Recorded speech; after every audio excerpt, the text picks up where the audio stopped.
Meanwhile, Andrew is in a different class, but it's being run in much the same way. The pupils are attentive and obedient. They stand before they speak and curtsy before they sit, and just like William, Andrew is uncomfortable with the name he's been given. Alice, can you explain to the class what an equilateral triangle is? The name is doubly uncomfortable for Andrew, since it harks back to his dim and distant past when his big sister used to put him in a dress when babysitting him. She also used to call him Alice whenever he was dressed as a girl. Andrew's far too plain for such a pretty dress, she used to tell him when he protested. His sister is 7 years his elder and is almost 20 years old now. She moved away after leaving school to go to college and study one of the ologies. He can't help but wonder what she'd say if she could see him now. The lunch bell rings at 12 noon and class is dismissed. William is escorted to the refectory by Amanda, and it's here that he first sees Andrew.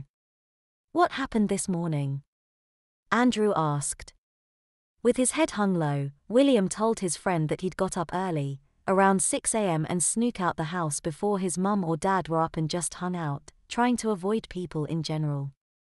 "I saw them bring you back at break time," Andrew informed him. William hung his head and blushed. "So, what did you do?" he asked. "I half expected to meet up somewhere." "Well, I couldn't sneak out. Mum was already up," Andrew replied. "I had to wait for the minibus," he said, before claiming that he would have made a run for it, but Mum made me wear that dress again, so he shrugged and sighed. "What's your name?" Amanda asked Andrew. Andrew. Alice. Andrew humbly replied. "And have you and Wendy been friends for long?" she asked, adding Alice. Andrew gulped and nodded. "Since junior school." "Who are you?" Andrew asked. "My name's Amanda. I've got the unfortunate task of chaperoning Wendy today," she replied, sneering at the boy beside her. "Don't you have one?" William asked. "What? A chaperone?" Andrew shook his head. "I don't really know what one is," Amanda explained, adding, "Clearly you've been obedient and compliant so far, Alice, and don't need a chaperone." Andrew gulped. He has been obedient and compliant. He'll do anything to ensure that his time in this dreadful school is as short as possible, but in doing so, he can't help but feel guilty. William shoots a dagger-like stare at Andrew. He's equally unimpressed with Andrew's obedience. After lunch, they're sent into the yard and as before, Andrew is given a skipping rope and sent to play with it. William is sent to a different area of the yard where he's told to partake in a game of hopscotch. "I'm not playing hopscotch," he yelped. He was astonished that they'd even suggest such a thing. "It's not optional, Wendy," the prefect that supervises the activity retorted. Amanda reminds him that disobedience can result in a one-day extension to his stay here. William points out that loads of other kids aren't playing hopscotch or skipping. They're girls. You're a boy, which means you have to do an activity when it's playtime. Amanda explained. "Is it really worth an additional day for every time you don't play?" she asked. Amanda had a point and William shyly joined in with the boys. He didn't really know how to play since it's always been a girls' game, but his biggest worry is trying to skip and hop in shoes he can barely walk in. Andrew's afternoon classes are history and geography, followed by another break in which he sort of gets the hang of skipping with a rope. William has maths and English and is sent to play hopscotch at break.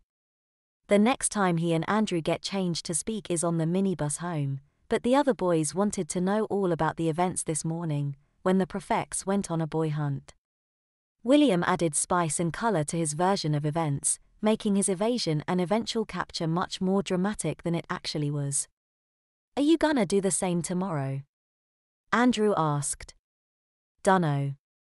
I'm tempted," William said. "I don't wanna wear this again, that's for sure."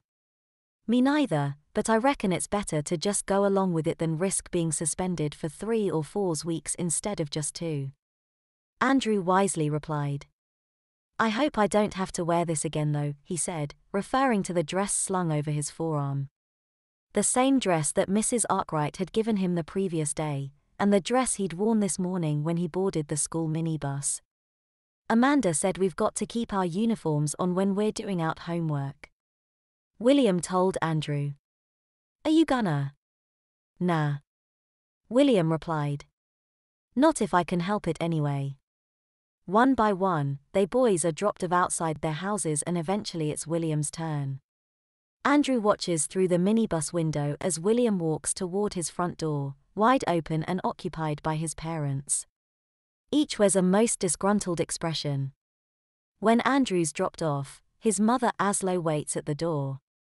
How was it? She asked. Horrible, he grumbled. Your uniform's nice. Very smart, his mother says as he enters.